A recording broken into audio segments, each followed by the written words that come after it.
বেশ কিছুদিন হয়ে গেছে ওর বাবা নারকেলগুলো চুলে রেখেছিল, কিন্তু নারকেলের নাড়ু বানানো হচ্ছিল না। তো হঠাৎই আজকে মনে হলো যে নারকেলের নাড়ুগুলো বানিয়ে ফেলি। শুধু নারকেলের নাড়ু বানাবার জন্য না, সঙ্গে তিলও ভেজে নিয়েছিলাম যে তিলেরও নাড়ু করব, আর কিছু বাদামও ভেজে নিয়েছিলাম যে বাদাম পাটালি করব, গুড় বাদাম আর কি যেটা। তো সেই জন্য চিনিটা বের করে নিলাম আর নারকেলের নাড়ু করার জন্য। আর চিনিটা আমি ফ্রিজে রেখেছি তার একটাই কারণ, সেটা হলো পিঁপড়ের জন্য। এত পিঁপড়ে হয়, কৌটোর মধ্যে যতটুকু রেখেছি তারপরে আর মানে ঢালা হয়নি, যতটুকু ছিল আটে নিজের যতটুকু আর কি ততটুকু। তো যাই হোক, এদিকে এত কিছু বানাবো বলে আমি রেডি হচ্ছিলাম সন্ধ্যের থেকে। তো ওইদিকে ছেলে গান করছে আর এদিকে আমি সব নারকেল টারকেল কুড়িয়ে নিয়েছি। তিলও ভেজে আলাদা করে রেখে দিয়েছিলাম, কিন্তু শেষমেশ আমার কিছুই করা হয়নি, শুধু নারকেলের নাড়ুটাই করা হয়েছিল। আর মানে এমন একটা এর মধ্যে পড়ে গিয়েছিলাম, নারকেলের নাড়ুটা করবো যেদিন সেদিন। তো নারকেলের নাড়ু এই যে কুড়ুনো হয়ে গেছে, আর কুড়োনোর পর ভালো করে আগে চিনি দিয়ে কিছুক্ষণ মাখিয়ে রেখেছিলাম। হঠাৎ করেই আজকে মনে হলো যে না, আজকে সবগুলো এই জিনিসগুলো করব, কিছুদিন থেকেই ভাবছিলাম। তো যার জন্য আগে নারকেলটা কুড়িয়ে নিয়ে ভালো করে মেখে রাখলাম, কারণ নারকেলটা চিনিটা একটু ততক্ষণে গলবে আর কি, সেই জন্য।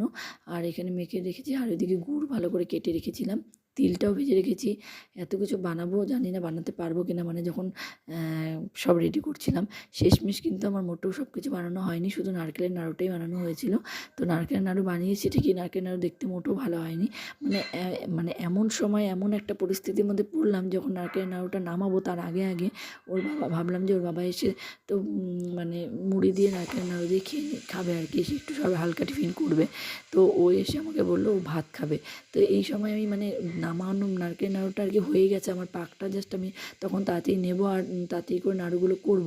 সেই সময় ওই আসলো আর আমাকে মানে ভাত খাওয়ার কথা বলতে, আমি আর এই কোন দিকে ভাত বসাবো নাকি নারকেলের নাড়ু করবো বুঝতে পারছিলাম না।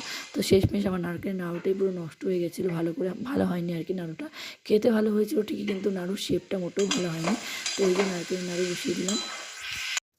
নারকেলের নাড়ুটা ভালো করে বারবার করে নাড়াচাড়া দিচ্ছিলাম যাতে লেগে না যায় নিচে। আর নিচে একদম ফ্লেমটা একদম কমিয়ে দিয়েছিলাম, নাহলে তো লেগে যাবে, আর লেগে গেলে পরে নাড়ুটা মোটেও ভালো হয় না, দেখতে লাল লাল হয়ে যায়। তো চিনি দিয়ে করলে কিন্তু সাদাই হয়, কিন্তু আর গুড়ের নাড়ুটা খুব একটা পছন্দ করি না বলে চিনি দিয়েই নাড়ুটা বেশি তৈরি করি আমি যখন নাড়ু বানাই আর কি। তো এই যে এটা একটু চাপা চুপা দিয়ে রাখলাম তাড়াতাড়ি করে, মানে এটা হয়ে যাক আর কি। আমরা কিন্তু এখানে আমি যখন ভয়েস দিচ্ছিলাম মানে তখন সেটা মানে আমি মিউট করেছি সেই ভয়েসটা, কারণ এখানে বাইরে গান হচ্ছিলো, পরে আবার কপিরাইট চলে আসবে সেই জন্যই। তো আমি যেটা বলছিলাম সেটা হলো, আমরা ছোটোবেলায় কিন্তু এরকম নারকেলের মালুই আর কি যেটা, সেটাতে কিন্তু মা যখন নারকেল কুড়াতো তারপরে আমরা কিন্তু এই মালুইটা ফেলে দিতাম না, আমরা কিন্তু চামচ নিয়ে এইটাকে যতটুকু থাকতো ততটুকু কুড়িয়ে কুড়িয়ে খেতাম। এটা কিন্তু একটা আলাদাই মজা ছিল। তো আজকে মেয়েও কিন্তু বলছিল মা আমাকে এর মধ্যে নারকেল দাও আর কি।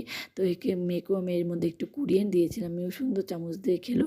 তো সেটাই আমি বলছিলাম যে ছোটোবেলায় এই জিনিসগুলো ভালো লাগতো, কিন্তু এখন কিন্তু পড়ে থাকলে পরেও ইচ্ছে করবে না খেতে। আসলে যেই সময় যেটা ভালো লাগে আর কি, এখন তার সেই বয়স নেই যে নিয়ে ঘুরে ঘুরে চামচ দিয়ে কুড়িয়ে কুড়িয়ে খাবো আর খেলবো। তো যাই হোক, সেই কথাটাই আমি এখানে বলছিলাম। হ্যাঁ, এই যে আবারও একটু নাড়াচাড়া করে নিলাম যাতে নিচে লেগে না যায়।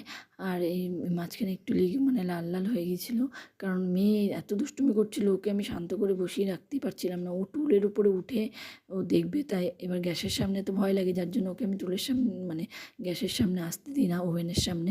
তো যাই হোক, এদিকে আমি নারকেলটা প্রায় হয়েই এসছে, এই সময় ও চলে এসছে ওর মামা। খুব তাড়াতাড়ি করছিলাম আমি, মানে যাতে ওর বাবা চলে আসার আগেই আমার এটা কমপ্লিট হয়ে যায় আর বাবাকে দিতে পারি আর কি খেতে। ওইদিকে ভাত বসাতে গিয়ে এইদিকে আমার নারকেল নিচে একদম পুরো লেগে গেছে আর কি। তো একদম ঝরঝরে হয়ে গেছে, ভালো পাকটা আসছিল না, মানে নষ্ট হয়ে গেছে পাকটা, গোল হচ্ছিল না ঠিক মতো ঝরঝরে হয়ে যাওয়ার জন্য। তো আসলে না এইসব জিনিসগুলো খুব ঠান্ডা মাথায় চুপচাপ থেকে করতে হয় আর কি, এত এ নিয়ে হয় না। তাই ভাবলাম যে এই বাচ্চা কাচ্চা নিয়ে এইসব করা মানে প্রচুর চাপের। তো তাড়াতাড়ি করে ভাত বসিয়ে দিয়ে কোনো রকম আমি গোল করে নিয়েছিলাম আর কি, খুব একটা ভালো হয়নি দেখতে। তো দেখতে যেমনই হোক খেতে ভালো হয়েছিল, এটাই ভালোই লাগছিলো খেতে। একটু যেহেতু লাল লাল ভাব হয়েছে সেই জন্য কিন্তু এই টেস্টটা মনে হয় বেশি ভালো লাগছিলো। তো আর না মানে নারকেল নাড়ু করে করতে করতে কিছুটা একদম ঝুরঝুরে হয়ে গেছে, যেগুলো আর গোল হচ্ছিল না, অনেকটা মানে ঝুরঝুরে যেগুলো ছিল সেগুলো আর গোল করতে পারিনি। তো কোনো রকম এই যে এরকম হয়েছে। তো সবাই বেশ ভালোভাবে খেয়েছে। আমার ছেলেও খেতে খুব ভালোবাসে যেহেতু, ওই জন্য ও খেয়ে নিয়েছে সোনামুখ করে। তো যাই হোক, আজকে ভিডিওটা এখানেই শেষ করছি। দেখা হচ্ছে অন্য আরও একটা ভিডিওতে। আপনারা সবাই ভালো থাকবেন, সুস্থ থাকবেন।